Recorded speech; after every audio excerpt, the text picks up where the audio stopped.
Araba geri geri gelirken hızlandı. Otomatik miymiş hem ne? Frene basacakken gaza basmış.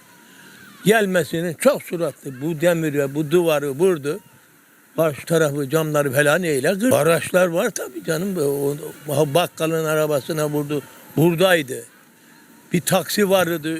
Şuradan geçerken duruyormuş. Tam giderken arkasına vurdu. Kendisinin de arkası zaten bu alt tarafa duvar ta yukarıya çıktı işte.